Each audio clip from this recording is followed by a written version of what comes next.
And we're live. Welcome to paraglidingtalk.com. I knew my son was going to troll me there. I could feel him lurking in the shadows. Welcome. We have a great show. So glad that you're here. Everybody's logging in. Welcome, welcome, welcome. So glad that we can talk about paragliding and all things flying. Congratulations, by the way. You are watching the best paragliding talk show on the interwebs. Welcome. Okay, well, now that I've figured out my formalities, this show is sponsored by a few different people, and I'm so appreciative to the sponsors. By the way, we have a special guest tonight, and I don't say that lightly.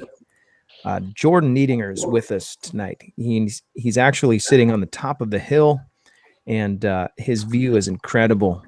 He just rotated his phone around, and I want to be wherever he's at right now. But tonight, he's here. We're going to talk all things paragliding. You may recognize him because he was on an episode in the beginning days when the show first started. And so I thought, man, we really need to have him back. And he said yes. And so we're very excited about that. So he's going to be with us. We're going to talk a little bit about weather. And he has a bunch of topics that he's brought to the table. He's a man that came prepared. And I appreciate that. And so he's an instructor. He's also a tandem pilot, and then he also teaches both paramotoring and free flight in Southern California. And there's a link in the description to get a hold of his school. And if you want to be a part of the paragliding mayhem, feel free to reach out to him. He has a great channel. He also has a channel on YouTube that you could subscribe to, and he's always puts out these nice little videos, and they're all very well edited, and you'll love them. And so fantastic. I can see everybody's logging in. Welcome. If you're in the chat, you are being watched. And that is so that you can win something. So stick around. We're going to do some giveaways tonight. We've got literally $10,000 worth of giveaways on the show. Thanks to Ryan Roberts from PPG-Smoke.com. He donated 52 smoke machines. I think they're about $150, $160 or something like that. He wanted to give one away every show for a year. And so we're doing that. We give away one every show for a year. So I think we only gave away 10. Your chances of winning are very good. There's only 34 people that have logged in right now. Oh, 41. Okay. The chances are you're going to win. So the website was down for some reason just a little while ago, by the way. And it looks like it's kind of glitchy. So if you're, it may be that people are logging in a little bit late, but glad that you're here. If you figured out a way in, welcome, welcome, welcome. Okay. Other formalities. This show is also sponsored by Para-Orange Products. ParaOrangeProducts.com has all kinds of great gear for your paragliding needs and paramotoring needs. Go check out what he's got going on. Larry couldn't be with us tonight, but he's got a great little thing going on. ParaOrangeProducts.com. He's also selling gear now. If you haven't gone over there for a little while, go check it out. The show is also brought to you by Tri-State Skywalkers. Brandon McLeod actually has that group. He sent me the shirt. Check that bad boy out. And I see you're wearing my shirt. Yeah. Appreciate that. Oh, dude. I love it. Love it. That's fantastic. And if you don't know Brandon is he's been on the show, and he's also a sponsor of the show. And if you're interested in sponsoring the show or becoming a sponsor, go to the website and check out the sponsor page. I do want to do something special. I thought about this at work, and I know that we want to get into these questions, but this is really important. There's been a bunch of people recently that have jumped on and begin to support this show financially on Patreon. And I just want to give a shout out to these people real quick. And, oh, that's if the website works, right? Let's see. Paragliding Talk. Okay, we're good. And I'm going to screen share this in just a second. Under the support page. Boom. Oh, yeah. Yeah, it's working now. You guys need to see this. I'm going to screen share. And by the way, Jordan, I'm going to pull up some weather stuff for you. If you start to talk about weather, I'm going to, so that people can see it. So that's available to you when you start talking about weather stuff. Here we go. Let me see. Screen share. Here we go. I got a new computer, so this thing is lightning fast. So glad. Desktop, we need Google Hangouts. Boom. Start screen share. So these are the guys that have been supporting the show, and for some time now, by the way. Go to the page under paraglidingtalk.com and click the support button, and you can find out who's doing what for the show. These guys are supporting the show on a regular basis.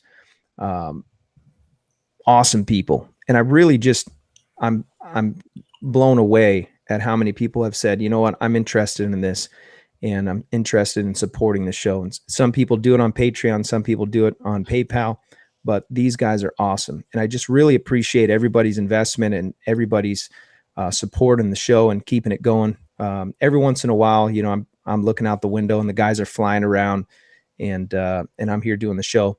I was telling somebody the other day, we were at the glider port, and I said, it's almost as fun as flying. So it's almost. So I was thinking about this before the show. When you're investing in this, you're investing in your safety.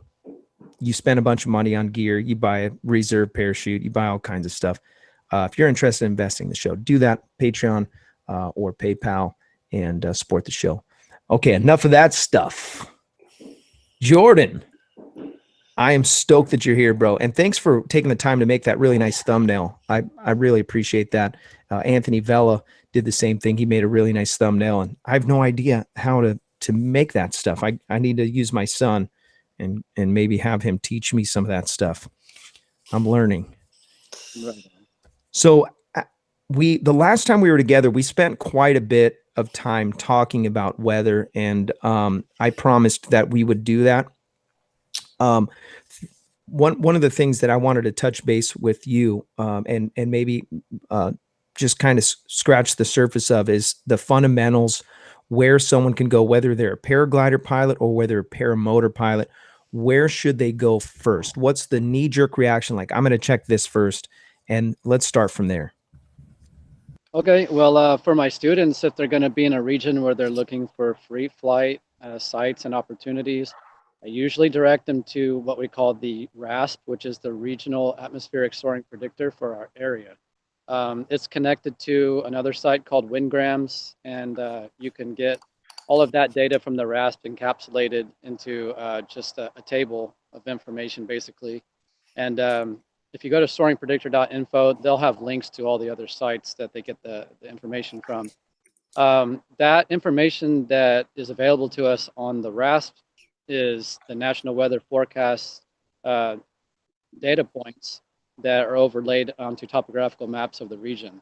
If people are not in this area, I would still check that system. It's worldwide, and they do have areas that are very popular for flying free flight. But for the paramotor community, it may be harder to find that coverage in your area. A lot of people are getting onto Windy TY. I think it's a great app. There's a little bit of missing information there for ultralight pilots. They are probably going to be adding that, or they may have done it already. What I tell people, though, is whatever you're looking at, number one, try to get your information from more than one source, right? Because sometimes they're wrong. Sometimes you're just getting a lot more information, which can help you make a better decision in the long run. You said windy.com? Windy TY is the popular one everybody's jumping onto now, and they've upgraded that website quite a bit since I started using it a few years ago. So I would use that one initially to get an idea of how weather looks and the way patterns play out in your region. It's a great tool for prevailing wind and to see what the general air masses are doing. One thing I don't like is it doesn't show you the air at altitude so that you can see things like shear layers, and you're not going to see things like the bottoms of clouds, tops of clouds, and the other information that we typically get from our weather charts. This is an image of Windy currently. Is that the website we're talking about? That is, and it's a really good one because now they're showing some thermic potential and all of the heat maps on there too. And so Yeah, I dig that site. They're putting a lot more effort into it, so I think it's going to be evolving with the wind sports. Like what we're doing. I heard some really good things about the guy who created this website, and it cost a lot of money to run this site. And the guy, he has been footing the bill for years now to run it, and he's just a super enthusiastic pilot. Yeah, that's a great resource. What I try to tell people when they're starting to read these charts and evaluate some of their flight planning data is, don't just look at wind direction and strength, right? We all learn about the variability in both of those factors, and gusting, and it doesn't feel good in the air. It's dangerous on the launch and landing, but we should be really considering what we call the bump factor. It's particularly important for ultralights, right? Because we can get tossed around a little more than faster and heavier aircraft. So, add to that, right? Whatever you're getting off of Windy TY or your other general weather forecast services, I would find one that gives you some kind of what we call bump factor analysis on the weather balloon soundings. That's going to be what they call the SIN and CAPE values, your convective atmospheric potential energy versus your convective inhibition in the atmosphere on that day. That's a kind of a tough chart to get through if you've never seen it before. So if you're going to go that route, I would Google SIN and CAPE. And there's a bunch of websites that'll explain those two values. And that's one way of figuring out the ups and the downs in the air that day. Okay, let me stop you right there, and I'm going to pull up the CAPE on XC Skies, and that's something that I've been interested in because I skip over that because I really don't understand what's going on, and I think I venture to say that I'm probably not the only one. So I'm going to pull up the oh, there it goes. So here's let's go. We're going to do the high res, and we're looking at surface wind direction. This is close to my house. Let's go over to Torrey Pines just to give everybody an idea, and then we'll go to tomorrow afternoon because that's what I'm planning on. If I can fly, I'm going to do it tomorrow in the afternoon, right after work. So let's say 3 o'clock. Okay, looks like the wind direction is 12, and inland, it looks like it's going to be really good at 3 o'clock. Top of lift is going to be around 5,000 feet. That's usable lift. Okay, so I'm going to jump down to the CAPE. Convective available potential energy. The amount of buoyant energy available to accelerate a parcel vertically. Values above 1,000 represent unstable regions.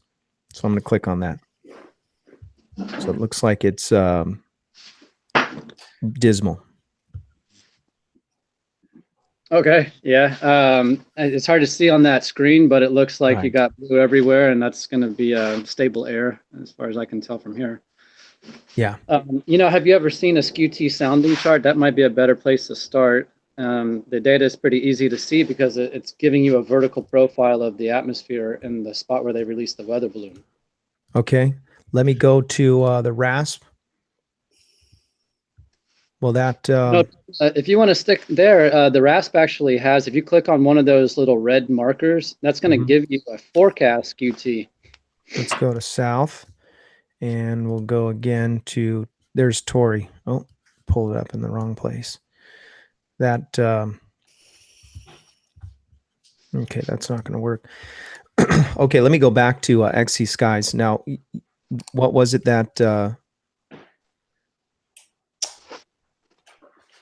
what were we wanting to look at on that one? So here's the CAPE. You wanted to click on a general area where the balloon was launched?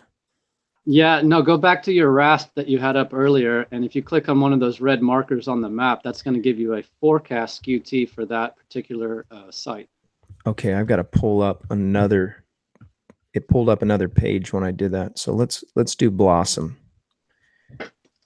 Oh, look at that. Okay, so let's see if that'll show up now. I love when the my lines cross. Here we go.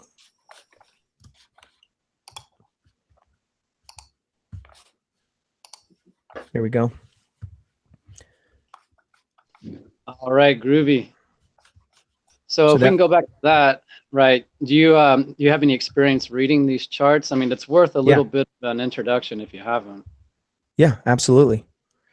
Okay, but so I would love an introduction. I'm sure there's tons of people that would love it. Okay, cool. So what we're looking at is a forecast QT. It's not going to be an actual weather balloon sounding. So, you know, and it changes throughout the day. So if you, you know, click on another hour on that same weather chart, you're going to see a different progression of the same chart. An actual weather balloon, when they release it, it's only going to be from, you know, an Air Force base that supports that kind of activity. So it may not be directly, you know, over your site, so to speak, and it may be quite far away depending on where you are. But the idea is that you're getting to see what the air's doing as it goes, as you go up through the atmosphere. The cooling of the atmosphere and the combination of the thermic intensity, the ground heating up and releasing through convection of these air pockets, what we call, you know, packets of dry air or wet air. On the chart, you're going to see lines, and those reference lines, and I'm sorry I can't see them too well, but behind the red and the blue line, you're going to see some lines, and on a regular sounding, that tells you how the packets of air are going to be rising through the atmosphere on that given day, you know, with taking into account the temperature of the atmosphere and the dew point and all of that. Okay, so if we go back to that chart, what I'm seeing just from a really tiny image here is that towards the ground, you know, you're going to have, you know, the ground going all the way up to 30 or 40,000 feet. You're going to see the red line and the blue line touching, and a really easy indication of cloud, you know, cloud cover, may have a morning fog layer. I'm not sure what hour you're looking at there. And you're not going to get much of anything if those two are kind of pressed together like that on the ground. You can see things like inversion layers, and they start to clear off during the middle of the day. And the temperature line, the red one, is going to, it should, you know, if everything was ideal, it would just be cooling off as you go up through the atmosphere. But if you see that squiggle to the left and then jog to the right, that's where you can see some of your temperature inversion layers in the atmosphere. Get a good idea for flight planning if you should even try to launch at that time. Nice. Cool. The other thing is, if you look at the wind barbs on the side, that can tell you a lot about shear potential. And if you think about air masses sliding past each other, on some days you may have an air mass that's going to help you move, you know, out into the valley or you know, towards a goal for cross country. On other, you know, altitudes, even on the same day, you could get a lot of headwind that just basically makes it a rough flight. So this helps a little for flight planning if you have these shear layers, and you can evaluate, you know, where you might want to be looking for lift, and also avoiding these areas that might have you pinned or not being able to make any progress. The other thing is shear. You know, if it's strong enough, it can produce a lot of turbulence, and for us being in our flexible canopies, you know, that could be deflations and stuff like that. Oh yeah, I've been there and done that. Yeah, I've heard. I'm looking right now at the I don't know if you see the area where I'm pointing. So this looks like really nice compared to the shear that I was dealing with. If you could imagine, this is 10 miles an hour west.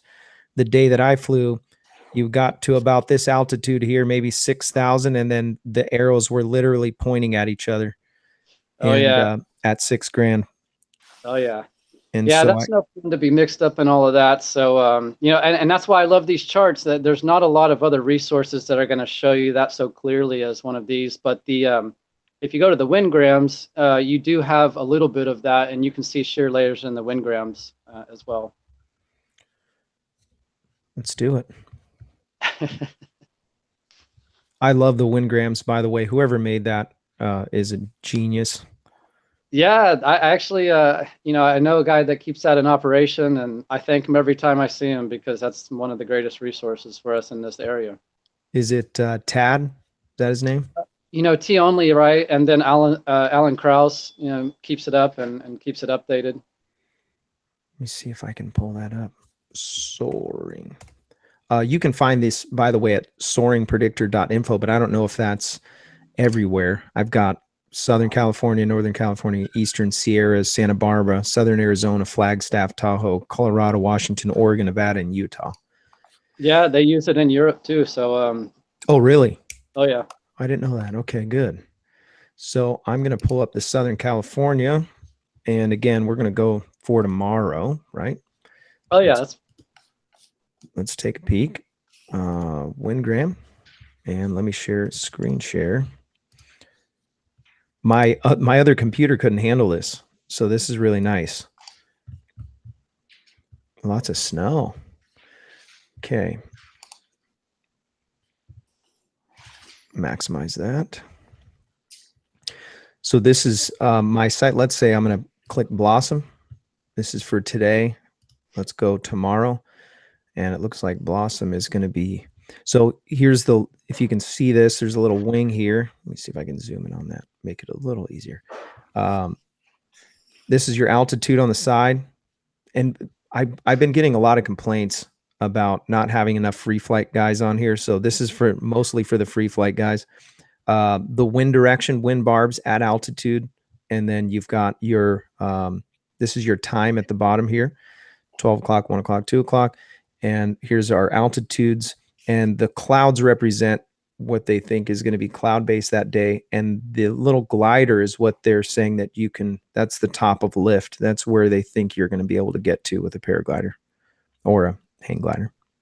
right. And actually for paramotor guys, this is a great chart to start with because, you know, when I started learning how to fly and choose my times in paramotor world, we looked at the day as like a curve like that. You can see in the morning you don't have much red, and then it peaks out, and then at the end of the day it starts to taper off.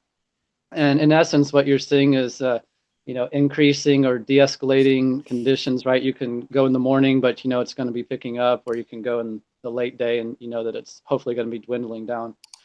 So I love this chart because it's really easy at a glance. So you don't have to thumb through the hours. You can see the entire day at Yes. one peak. Just by looking at your chart right there, what I see is that there's going to be pretty high winds. So I wouldn't want to be that little paraglider flying there at about, you know, 1 or 2. Yeah. Yeah, I mean, you're just going to be parked. You're going to be sitting there, you know, and I like to be up, but I don't like to be stationary, you know. Yeah, no doubt. But yeah, that's you can see snow on there. It's going to show you if you have a lot of coverage, then it may be rain. And then if you see the orange and the red going off the charts, that's probably going to be too unstable, maybe like thunderstorms and heavy rain. And then potentially overdevelopment. Right. And you don't want to get on days like that. It's not fun for us if it's going to be too crazy. And that's another thing that you can look at CAPE and SIN values for, is to see that kind of potential there. If you have a low SIN value and a very high CAPE value, if the sun's hitting the ground, you're going to have a lot of development on those days. Okay. Now you had a topic that you put in the thumbnail, and I wanted to kind of touch on that, and we're also going to take some questions from the chat as well. So if you're looking to ask some questions, gear those up or have them written down or whatever. But you made a statement about the bump factor, or the bump something. I have to go back and look at the image. You called it the bump factor, flying the B category, and our flying community. That was the 3 topics, I believe. Right. You were going to mention. Maybe talk about the bump factor. Okay, so that goes back to what I was just talking about with evaluating the conditions further than just the direction and the speed of the wind. A lot of new guys coming into the sport, they concentrate on those, and actually coastal pilots, if they start on the coast and they fly a lot on the coast, they generally just look at those values. But you know, really, and you've probably heard the saying, right? It's better to be on the ground wishing you were in the air than in the air wishing you're on the ground. And that comes down to bump factor. It's something that I had to learn coming into the sport when I was in paramotor world. You know, if I did everything right, it was a smooth flight with no bumps, right? Because I was just picking the right window, and I was flying the right time of the day. With paragliding, we want to have some instability in the air. We don't want it to be too much. So we have to really get our head around this other value, this other variation in the air. Not only in the air, about being comfortable getting sloshed around, but launch and landing, right? If you have a bunch of gusting or if the wind is switching directions on you, then that's just going to make things a little more risky for the launch and landing phase. How does somebody up their bump tolerance Well, safely? right. I would say and number one thing to do is work on your active piloting skills and your pitch control. If you're diving out of your lift, if you're getting slapped around, it may be that you just need to pay a little more attention to the pendular action of your glider. And so it's if you really and get used to it, right? The way that the pendulum swings, it's like being able to predict the future, right? You can tell what's going to happen next. You can apply the right inputs to keep it from being so dramatic. And so number one, I would, and especially like in tandem world, right? If we have a passenger that's never been in the air, the last thing we want to do is be diving and bobbing around. So, it comes down to the pilot to number one, direct their attention and keep them from getting sick, but also to, mitigate that sloshing around with some active piloting. So I would recommend starting there. And then the second thing is, try to call your weather a little better, right? More information and, up to a certain point, like in our region, we're going to get some, pretty tight thermals with really strong cores, but it's not very easy to stay in them sometimes. And, those kind of days don't teach you very much, right? They just feel like you're failing the whole time trying to hang on. And then, Yeah. So what do you look for when you're deciding, this is going to be a bumpy day? How can you predict that it's going to be a bumpy day? Because I've had days where it was predicted to be strong, the thermals were good, the lift was good, and it was not fun because it was so bumpy. right. What is one of the things that you'd see and go, oh, you know what, that's going to be a bumpy day? Okay, well, if I saw it on the forecast, that's one thing, right? That's our best bet against wasting our time going out to the site for nothing. Right. If I get to the site, then number one, I'm looking at other pilots. If I see them getting slapped around and I kind of have an idea of what skill level they are, that can be an easy one, right? Let them go first. Oh yeah, go ahead and I'll see how it is, right? So let them be the wind dummy and, don't jump out there first if you don't know what's going on.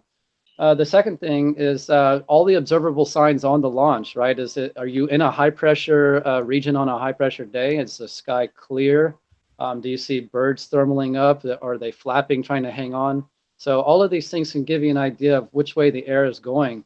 If it's high pressure, right, and we have clear skies, then in the general sense, the air is coming down, right? That's not really good for us to stay up. So we need to see some signs of lift clouds, other pilots and birds flying around and stuff like that.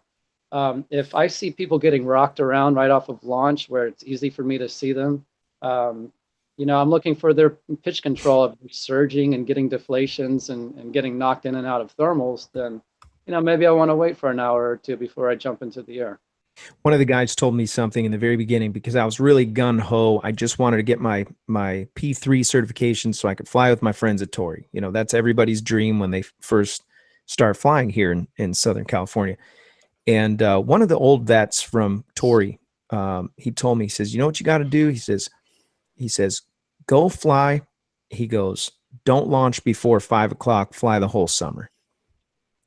And what he meant was just go fly the glass off and fly in. And what I did is I would hit the little black and obviously guys had been flying there and they'd already had this epic day. And then I show up and hike up and it's kind of like, well, I'm here for the sledder.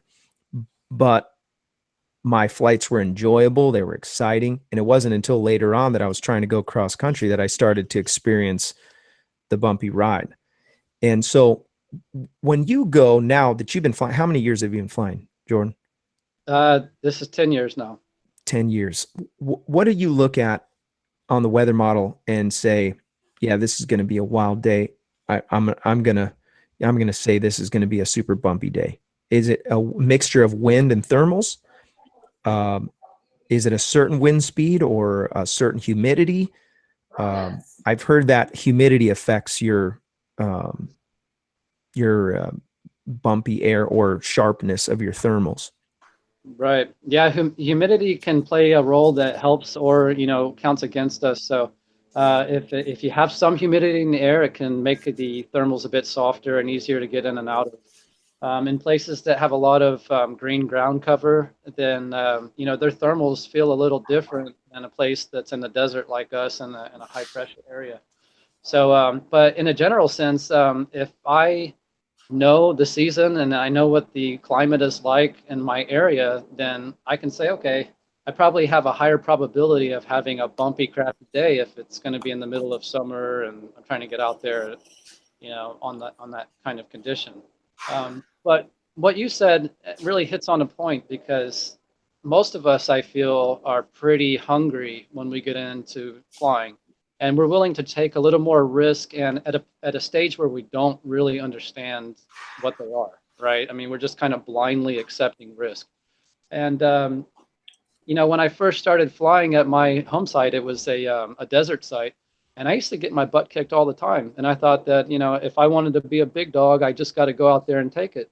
And then about halfway through that, I realized through teaching really and evaluating everybody's independent skill levels, is that that's only the goal for some people, right? It doesn't have to be. And if your goal is having the best flight of your life every single time you go out and never getting the crap scared out of you and never regretting what you did, then it really comes down to good judgment. That's all it is, right? I mean, just educate yourself and make the best judgment, have patience. And that's been something that's been an ongoing process for me now. It's just talking myself down from taking that flight or that maneuver or, whatever it is that I was trying to push myself for in the first half of my experience. Well said. We're at the half hour mark. Want to do a giveaway. So glad these guys are out of control. Paramotor crazy. Oh, that is hilarious. Last week, PPG Gorilla won the smoke machine, and so Paramotor crazy said that he won his smoke system and he left us here. Somebody was asking where the gorilla is, and I think they're going to a fly-in. If I remember correctly, I think Larry said something last week that he wasn't going to be here tonight because he's driving somewhere. I think he's driving somewhere right now.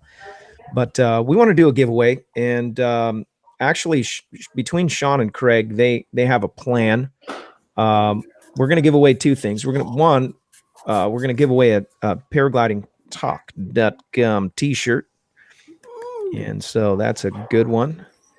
And a lot of people ask, can we buy a t-shirt? Nope, you cannot buy a Paragliding Talk t-shirt. I am sorry. You have to win. We're all about winning. No, we're all about giving away. We give them. There'll be no buying t-shirts. We give them. Okay, you guys got. So what we decided that best comment was going to get it. Yep. Are we there? Do we have it, or do we keep rolling with the show? We are there. We are there. Okay. All right, you ready for this? All right. Lucky winner for tonight gets, what was that, Robert? A shirt? Yeah, t-shirt. Paragliding Talk.com t-shirt. One of the good ones, mind you. Okay. Skylar, I know I'm going to butcher this name. So, Skylark 22. What? Pay attention to weather when you can just fly a Dominator. I kid. Great info, loving it. These guys are going to make it tough, LOL. That's the winner of the shirts. Skylark 22. Congratulations. Nice. If you had a Dominator, you wouldn't have to look at the weather. Wow. What's his name again? I'm sorry. SKYLERC 22. Skylurk. He's a Skylurker. I know. It's Tony Boyer's a Skylurker as well. Tony. Skylurker, what you're going to need to do is reach out to me using the website paraglidingtalk.com. Go there, send me your information and the size of your t-shirt, and I will send it to you. And Congratulations, by the way, on best comment. It's funny because last week's comment was a winner because he mentioned something about Yeah. Del Sanchez. Let's see here. What I got it here somewhere. Oh no, it's somewhere in the list of winners from the last 6 weeks. You know, I keep track of things pretty well, just chaotically. Yankee and SC1 had a good idea. He said there should be a knowledge contest, a Jeopardy kind of thing to win that T-shirt. That's not a bad idea, actually. Yeah, but if we did that, then we'd have to have like the Price is Right, have 3 people all lined up in the same room, and that could be kind of tough, You want to? There's some really good comments on my channel, on just the regular flying channel from Kodiak Express. That guy's hilarious. He's in the chat right now. Welcome, Kodiak. Glad to see you. He literally has me laughing every single time I see him comment. I hope he doesn't stop now. I shouldn't have said anything because they're epic. Starflyer, life is better with a crumple zone. Yeah, so we also want to give away a sticker. Paragliding.com.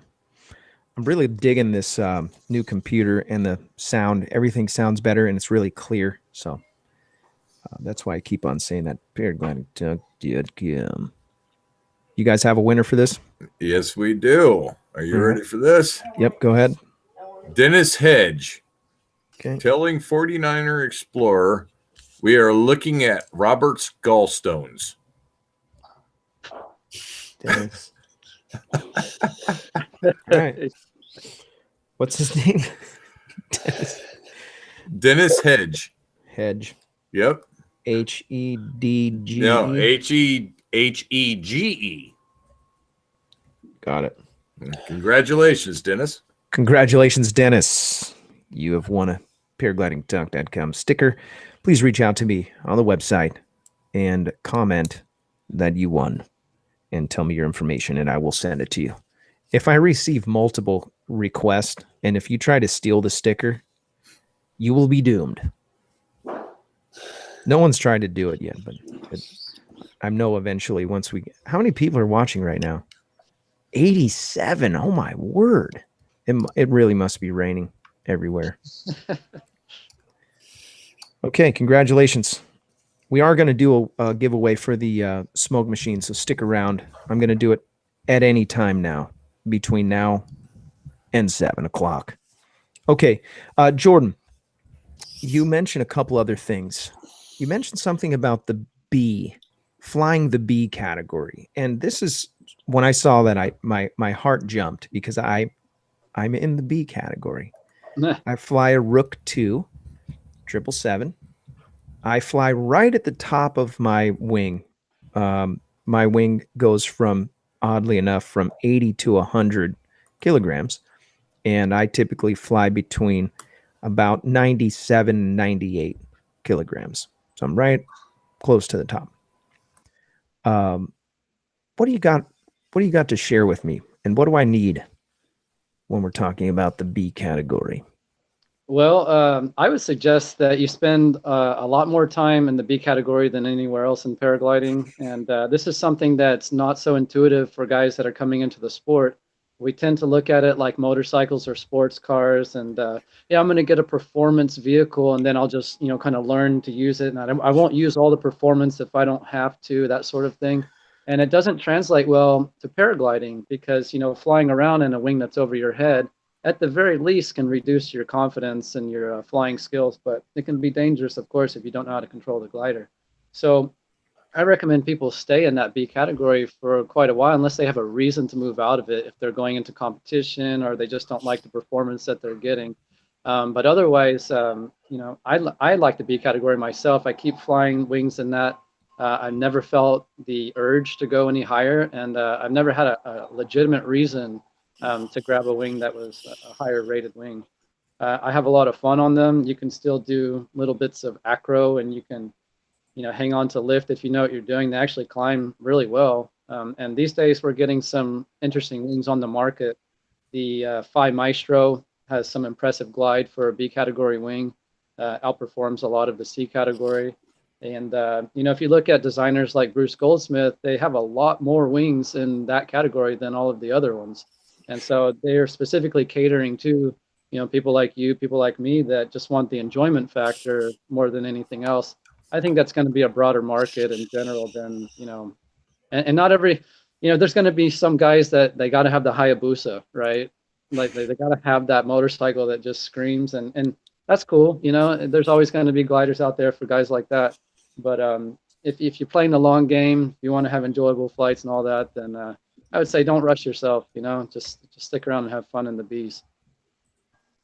I love my B wing. Matt Minyard also flies a B. You know Matt Minyard? Yeah, I've heard of him. Yep, he's in the chat actually right now. If you want to say hi. What's up, Matt?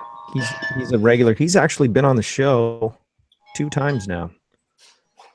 Do you have exotic birds, Jordan? Me, I've had a sun conure and a few other birds, but that's about as exotic as. I heard him in the background. That was pretty cool. Oh yeah, there's a shit ton of birds out here anyway. Do you live pretty close to the top of the hill?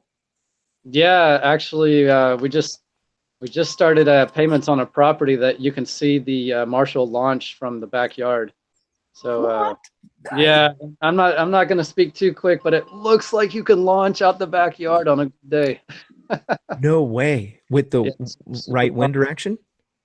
Yeah, it faces the valley south, just like Marshall does. And if there was a zip line from my backyard to the launch, I think we could make some money.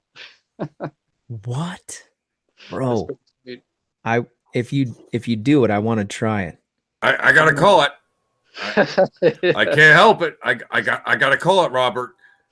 I gotta call it. I'm a moderator. Yeah. What happened? A tip jar. Mm-hmm. Oh, Jordan cussed on the show. $10 to the Patreon. Oh, congratulations! The show just got another $10 T-shirt to give away. The chat's going crazy. Yeah, Kyle called it out too. Yeah. Yep. Sorry, man. No, that's great. By the way, I forgot to mention this, everyone. Finally, the shows are available on iTunes for podcasts, and I'm up to like episode 15. It takes me about 15 minutes to load each one and then fill out all the details. I try to cut corners and I try to do the cookie cutter thing, and iTunes rejected it. But now it's legit. So now if you go to the website, you can find the little deal and you can listen to the episodes on iTunes, and they're free. Fantastic. Okay, so back to B category. I love my Rook, my 777, and this is, like you said, a most popular wing. Could it be that this is the most popular category because guys that typically get into the B category, either it's make or break, either you get freaked out and you're like, okay, I'm not gonna take it any further than this, and they kind of just stay there, or do you think it's because maybe fill in the blank? What do you think it is? Why people get out of the B category, or no? Why the B category is so broad? Oh, it's I think mostly going to be about safety, right? Because the recovery properties of a wing, versus a C or D glider is going to be a little more manageable if you catch deflations. And so I like the passive safety idea, right? I want to fly something around that's going to, recover a little easier for me, especially if I'm flying close to cliffs, mountains and thermic areas, right? I want to have something a little more predictable, to be honest. I mean, like I said, if there was a reason, right, if I was racing, or if I had a group of guys I was trying to keep up with and we fly all the time, yeah, maybe I'll step out and get something a little sportier. But until I have that, need, then why take that step? Have you flown in the D category? Yeah, I've had a D-wing. I think it was the Aquila was a D. So that was just a freestyle glider. And, it had bee-like characteristics on everything except for spiral lockout. So it wasn't really a D-wing. But there again, it's I didn't ever have a need.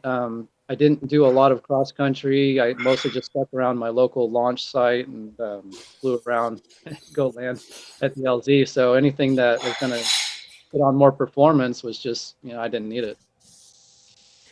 The idea of going up to me is, it's eventually going to be there. Maybe like a low C with the Delta 3. It seems like that's a very popular wing. A lot of consistency with the feedback on those wings. What are you flying today? Well, I have about 10 gliders. The one that I fly the most is actually my wife's because it's a size smaller than what I need, and I love just cruising around on it. It's a lot more maneuverable because of the wing loading. But that's a BGD Epic. And I'll be honest, man, I just like the way they look. They're beautiful. But is it a bunch of different colors? Oh, yeah. They look like somebody shot it with confetti. It's really nice. Yeah. That's Bruce Goldsmith's wings. They're all pretty elaborate with the colors. Here's a question from the chat from Kyle O'Glee. Do you know Kyle? Have you seen his stuff? Kyle O'Glee. If you haven't found him on YouTube, you need to make sure you go and check out his channel and subscribe and all that. Question for Jordan. He said, are you still learning as much after 10 years experience versus 5 years experience? Like, obviously, but what little caveats have you picked up later in your experience? Lately, over the past few years, and especially because of instructing, I've gotten into a lot of behavioral psychology and learning what makes people tick and how decisions are made. It's fascinating to me. I see people from all walks of life come in to the sport, and I don't know. I think that's where I learn a lot now, because the mechanics of flying a paraglider, I mean, you could take that further and further and do acro and cross country, but the niche that I'm serving is basically the doorway into the sport. And so I need to be asking those questions and evaluating people, sometimes with just a few sentences right before we start training, but to be able to get an idea of why people come to a decision, why they are motivated, through emotion or through events in their past. So that's the part that I'm learning a lot now, is just what's the risk mentality, the risk-taking mentality? Why do people do the things that they do? And it's very eye-opening. Everybody's different. We all have different backgrounds and reasons.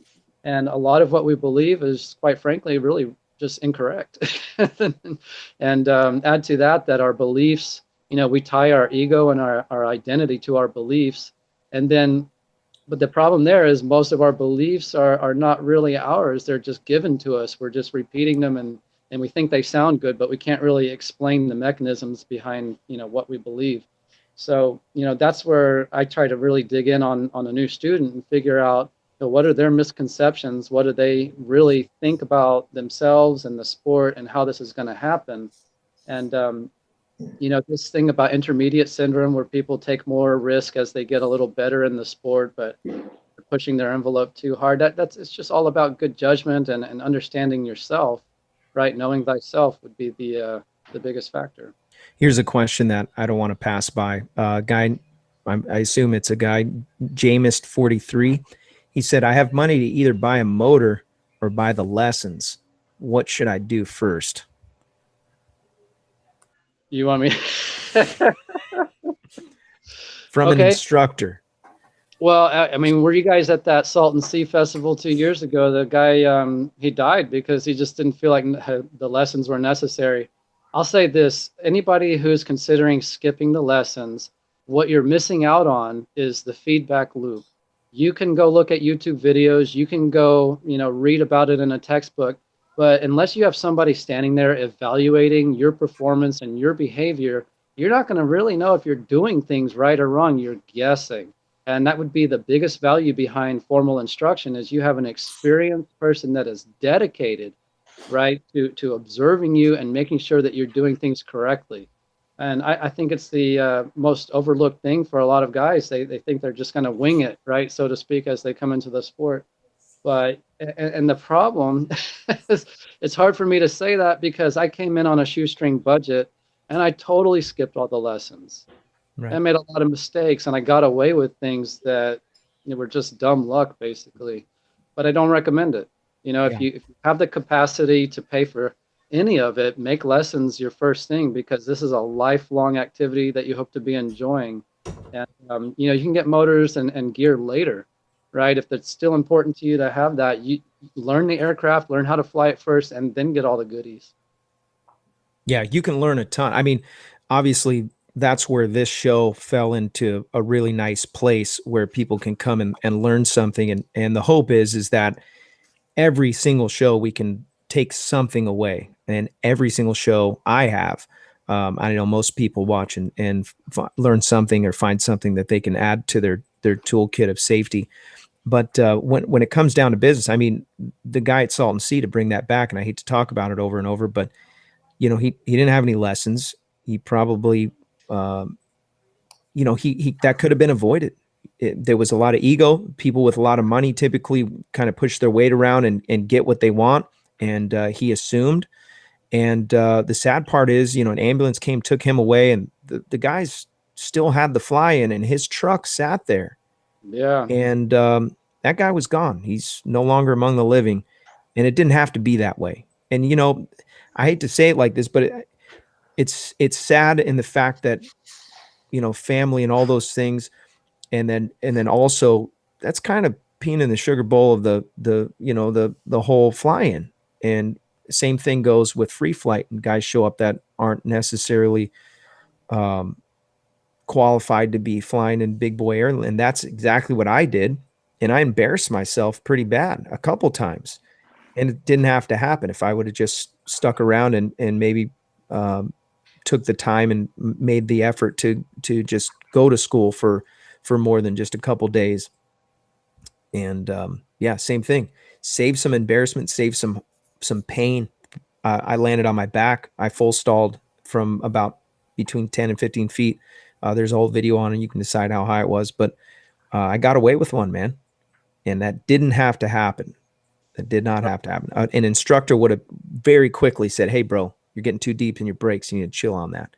And I paid with my butt. Yeah, and the tragedy of that Salton Sea issue, there was probably about a dozen instructors standing around the guy when he made that decision to go fly by himself. It couldn't have been worse. He had all that around him, all that support that he could have chosen from. And what I think that going on in his mind is he probably looked out there and he saw people making it look easy, to be honest, right? Oh, you just run that way and you goose the throttle and there you are. And that's what it looks like to the general public. When I was working at Tory, people would come over and ask me, "Hey, can I rent one of those gliders and just go fly around?" For the right price. It's not a bicycle. I mean, it is kind of like a bicycle. It's easy once you know, right? But if you ever fell off of a bicycle and then that would be the end of your life, then you would probably take lessons to ride a bicycle. I don't know if I can share this, but I've never really been afraid of Torrey Pines. Someone shared this video, and I hope that this person doesn't get in trouble for sharing this or whatever, but I'm going to just share this real quick.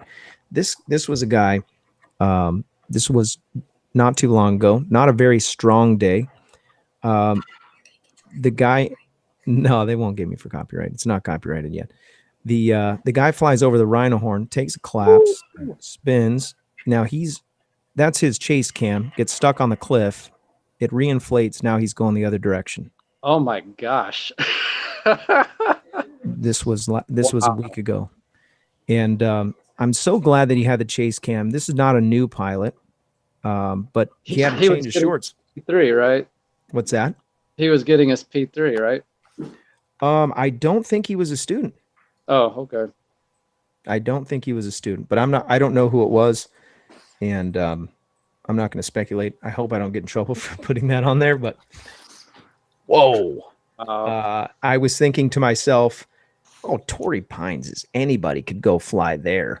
And yeah, you could just loan someone your gear and let them huck it. No. No. And I heard someone tell me that about the rhino horn. I had no clue.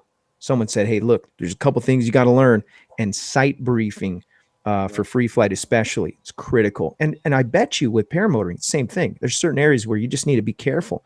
Watch out for rotor. Watch out for areas that are going to bite you. I watched a simple, looked like it was a landing next to a cornfield with some oleanders on the right-hand side, maybe 20 feet tall. And the second that guy got the same altitude as the oleanders, his whole wing went away. And he biffed it in hard, and the guy's hospitalized and probably never fly again. And I thought, oh man, something simple like that. So you never know. And you're actually, Jordan, you were the one who told me this. And this stuck in my head. You said, Robert, you don't know what you don't know. And I walked away from Torrey Pines with that in my head, like, crap. I thought I had it all figured out. And yeah, I'll never forget that, man. Yeah, I can't take the credit because I think that was Dick Cheney that said the unknowns, the unknown unknowns, right? Yeah, but it's absolutely true. And actually, I believe there was a fatality right there where that video you showed me, a lady died there a few years ago too. Yeah. And it looks so beautiful at Torrey, right? So peaceful and serene, and it is very easy to fly there. But and over there at Blossom, I remember my first time flying there, I almost died at a Thumper, right? That little cluster of rocks, and nobody told me about it. I just saw the flying, and I went out there and took a huge one right over it, right? And when I came back, everybody was laughing. They were like, "Oh, you found Thumper." And I thought, "No, what the fuck is that?" I mean, what the? I was going to give you a shot, but it's twice. Thumper has thumped some people, man. And it's got me a couple times. When I first started, I would fly 5 o'clock.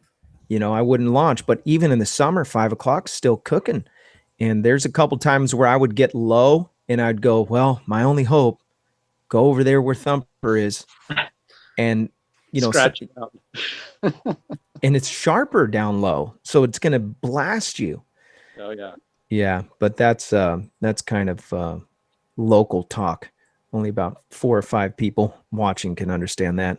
Hey, Jury's in the chat. He knows. Was it Tony? Yeah. Wow, the chat's going crazy about your the cuss words. Well, I really appreciate everybody coming on. And Jordan, would you be interested in coming on again? Absolutely, my friend. Okay. I like what you're doing, and I love the exposure. It's awesome. And man, you're it, dude. You're bringing it all together. So hats off to you. No, you're the man. I really appreciate your investment, and you were the very first person I talked to that was an instructor. So I feel like there's a connection, and I feel like I owe you. So thank you so much for coming on. If you want to go, by the way, fly with Jordan, maybe you just want to go do a tandem. You're a local, or somebody that you would want to send on a tandem. He's a guy that's got some experience and will safely take your person flying. There's a link in the description to his website, and there's also a link, I think, to his Instagram and maybe even his Facebook or something like that in the chat, or vice versa. And so also want to give a shout out to Tri-State Skywalkers. Really appreciate your investment in the show and supporting. Go check out their Facebook page. There's a link in the description for that.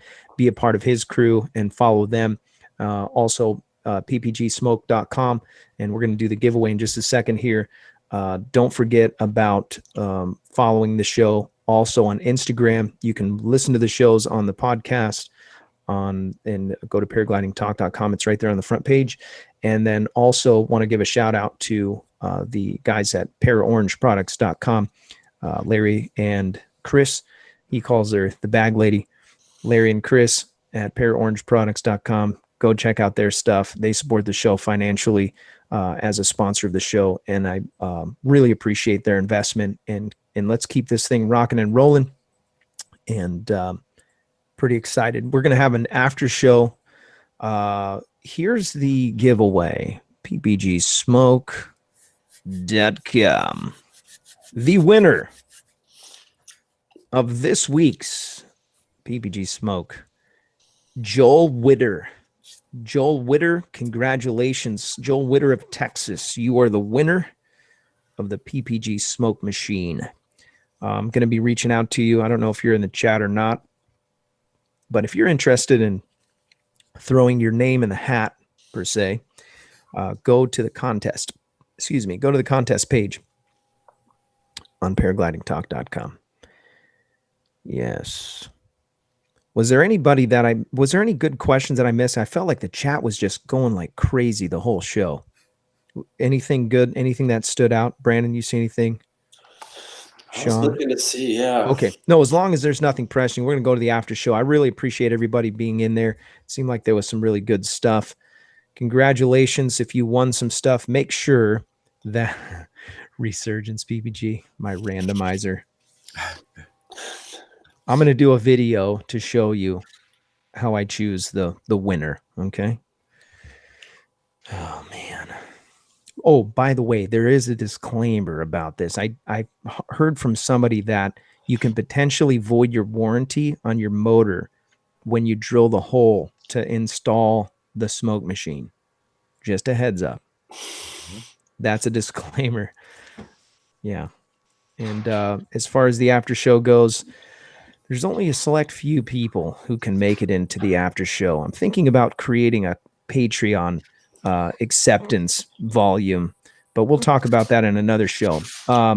There is going to be a pretty cool show coming up. So if you don't know about the super chat, do a little search on super chat. We're going to do a show, a special show that's going to be on the 11th of April. You're not going to want to miss that show. Put it in your calendar. And we'll talk a little bit more about that in the next episode. But hey, Jordan, thank you so much, man. I really appreciate you coming on again. Let's do it again. Maybe we'll do like an in-depth weather thing. Maybe we'll dig in like to the nitty gritty, because I know you got the goods, man. And really appreciate it. For sure. It's been an honor, man. All right. Brandon, Kyle, Brandon, Sean, Calvin, thank you guys for what you do. All the moderators in the chat, really appreciate what you guys do. And looking forward to some flying. Hopefully we can get some tomorrow. And make sure that you subscribe to the channel if you're new here, and click that bell so you can get the first invite to the show. We're going to have a quick after show. Thank you so much. We'll talk to you next week. If I don't see you in there, I'll see you on there. Have a good one.